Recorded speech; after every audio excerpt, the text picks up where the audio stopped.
el siglo XVIII se inició una auténtica competición entre diferentes naciones europeas para recopilar el máximo de piezas arqueológicas de medio mundo y llenar así las salas de sus respectivos museos de cultura y al mismo tiempo de poder.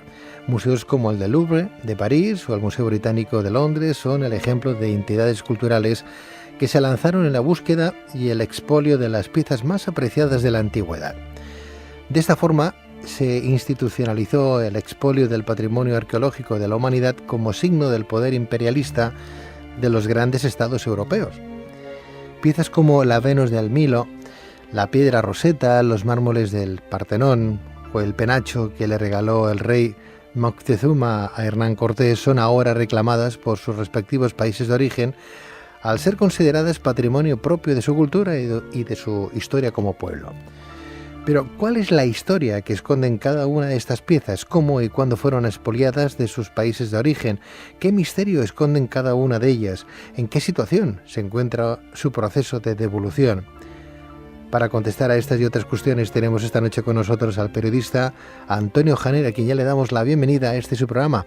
Antonio, buenas noches. Buenas noches, Pedro. ¿Qué tal? ¿Cómo estás? Encantado de saludarte, Antonio.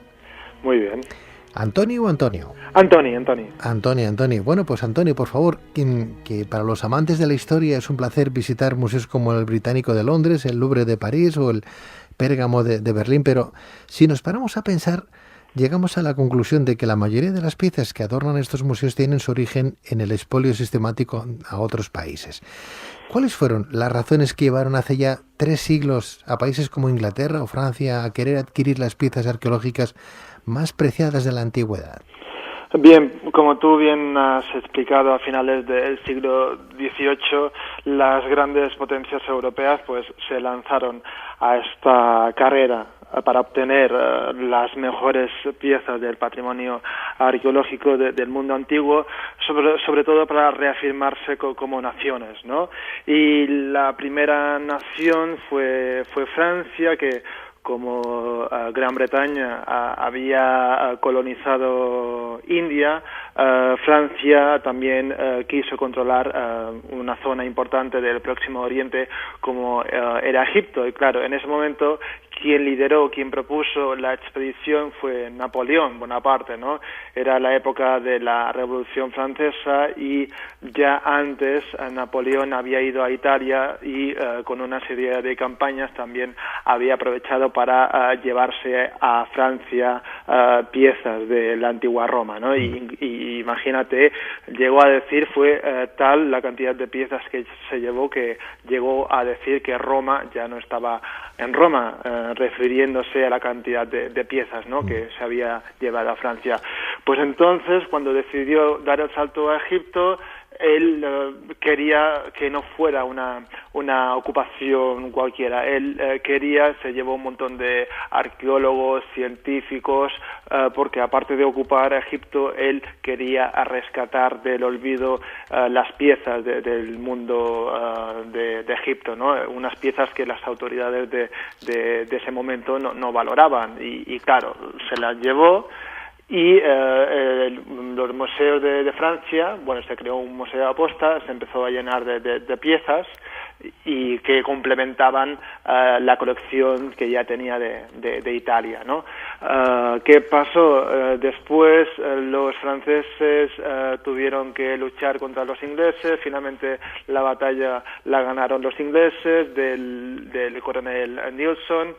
Y, claro, llegaron a un acuerdo que Francia tenía que devolver las piezas, tenía que repartirse con Inglaterra, Gran Bretaña, las piezas que se había llevado de Egipto, y una de estas piezas, quizás la más famosa, es la piedra Rosetta, ¿no? La piedra Rosetta estaba en Francia, pero se fue después al British Museum, pero me imagino que sabrás que el desciframiento de esta pieza, que era en aquel entonces todavía no se había descifrado los signos jeroglíficos, y claro, era la asignatura pendiente. Pero como Inglaterra ya tenía esta pieza, entonces Francia había hecho una copia, y entonces se inició una carrera para ver quién de las dos potencias conseguía descifrar el contenido de esta pieza, y finalmente fue Francia, el Champollion quien la consiguió descifrar. O sea,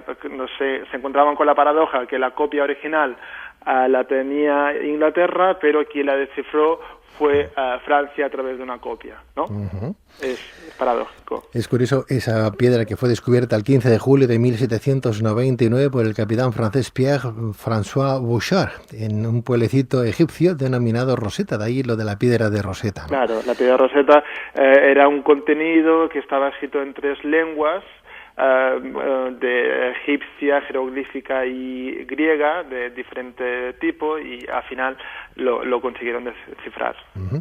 Por otra parte, Antoni, el Museo Británico posee uno de los tesoros más deseados del mundo antiguo, como son los mármoles del Partenón, claro, pertenecientes a la Acrópolis de la ciudad de Atenas, ahora están muy de moda, ¿verdad?, los pobres. Fue el embajador británico en Constantinopla, Lord Elgin, quien en 1800 se propuso extraer los mármoles para contribuir al progreso de las artes en Inglaterra.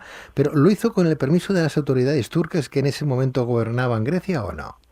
Sí, él consiguió el permiso solo para hacer copias o dibujos del Partenón. ¿Qué pasó? Después él se dio cuenta de la importancia de estas piezas y en principio pagó un soborno a las autoridades, porque claro, Grecia entonces estaba bajo dominio del Imperio Otomano y claro, las autoridades tampoco no le daban mucha importancia. Y claro, el Lord Elgin aprovechó esta situación y pagó una cantidad considerable de dinero a las autoridades locales y se llevó las piezas, los mármoles, ¿no?, lo friso, pero lo que llama la atención es la manera que utilizó, porque hay cartas de su jefe de obras de la expedición esta, donde el mismo jefe de la expedición relata que reconoce que cometerá una auténtica barbaridad si corta con sierras las piezas, ¿no? Y al final Lord Elgin le da el visto bueno. Y, claro, estas piezas se fueron de la Acrópolis de esta manera, ¿no? Y, claro, fueron trasladadas a Inglaterra con un barco de la Armada Británica, pero algunas cajas, todo esto lo metieron en cajas y algunas cajas durante el trayecto hacia Inglaterra se cayeron al mar. O sea, que algunas todavía están por descubrir, ¿no?, en el fondo del mar. Se fueron a Inglaterra, allí Lord Elgin en principio los tuvo en el jardín de su casa con mucha humedad y después se dio la obligación de venderlas por problemas económicos al Museo Británico y allí están. Y claro, se da la paradoja de que hace un año Atenas inauguró el nuevo museo, y es un museo grande, enorme, y claro, hasta ahora el Museo de Inglaterra decía que no los quería devolver porque decía que Atenas no tenía un museo en condiciones, pero claro, ahora Atenas ya tiene este museo, y además hay muchas piezas del British Museum, de la Acrópolis, que están en el almacén, y Atenas sí que ahora tiene espacio para estas piezas. Es curioso porque con la conquista de los tesoros del Partenón, Inglaterra aceleró la adquisición de 2 maravillas más del mundo antiguo, como fue el mausoleo de Halicarnaso del siglo IV a.C.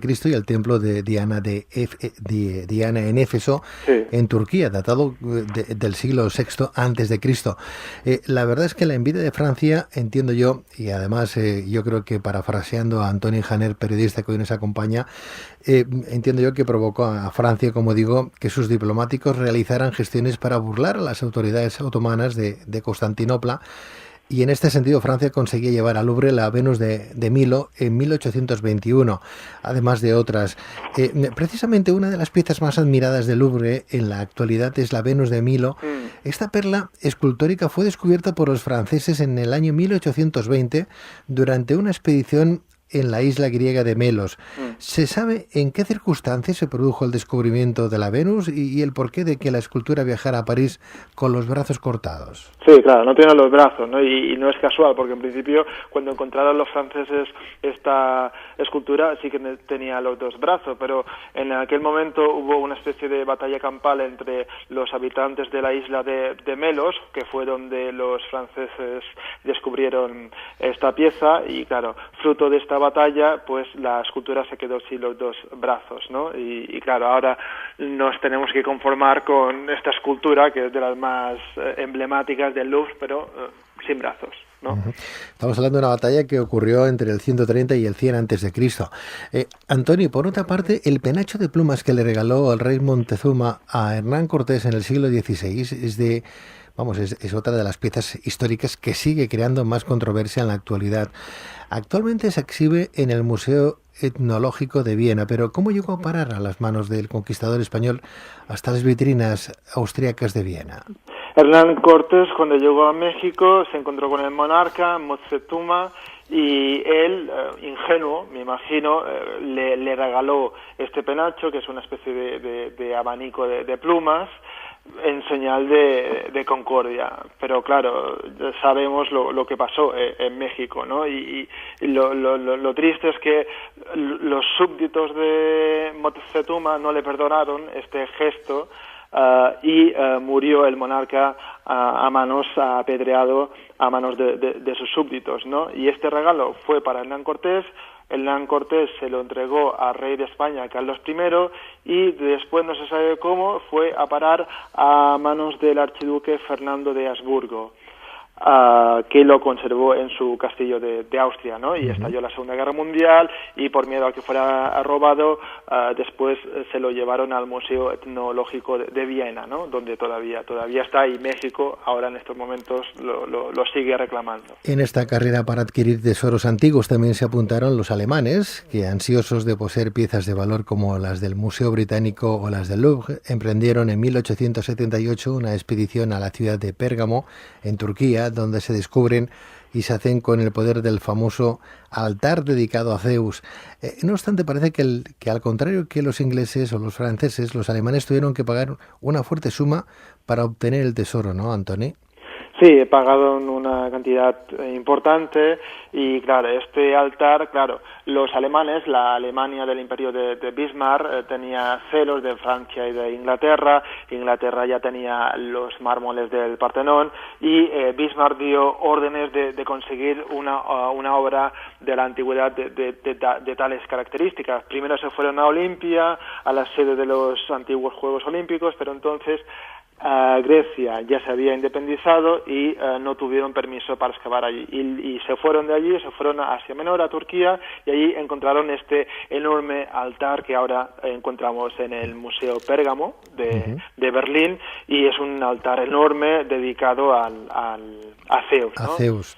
Y se da la casualidad de que, claro, Bismarck utilizó también esta pieza con fines políticos, porque es un altar que se construyó durante el reinado de Eumenes II para relanzar pues su carrera, ¿no? Y cuando llegó el altar, porque es enorme, lo tuvieron que desmontar todo y reconstruirlo en Berlín, allí pues fue el símbolo del nuevo imperio alemán, ¿no?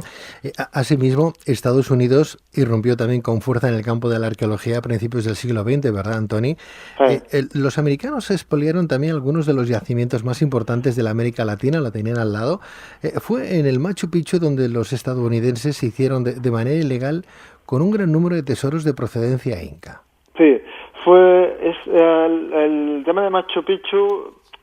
Es interesante porque inspiró la película de Indiana Jones, al personaje de Indiana Jones, porque se trata de, a principios del siglo XX, un profesor norteamericano de la Universidad de de la Universidad de Yale, se estaba paseando por Perú por una librería y se encontró con un libro que hablaba de esta ciudad, de Machu Picchu, y él se propuso buscarla, la encontró y en principio llegó a un acuerdo con las autoridades de que se llevaba a Estados Unidos de manera temporal las piezas más importantes, pero claro, se las llevó, pasaron los años y todavía están allí, están en la Universidad de Yale, y claro, Perú, con todo el derecho del mundo, reclama, ¿no?, estas piezas, ¿no? Y decía que este descubrimiento está relacionado un poco con la película de Indiana Jones, porque después Spielberg, como se trata de un profesor universitario, también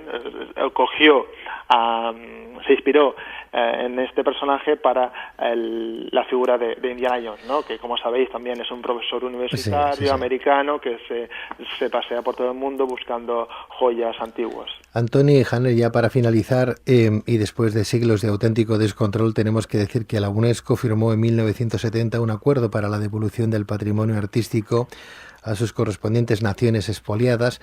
Sin embargo, países como Estados Unidos, Inglaterra, Francia y Alemania se resisten a acatarlo incluso a día de hoy. ¿Qué alegan estos países para no cumplir este acuerdo que no se acaba de entender?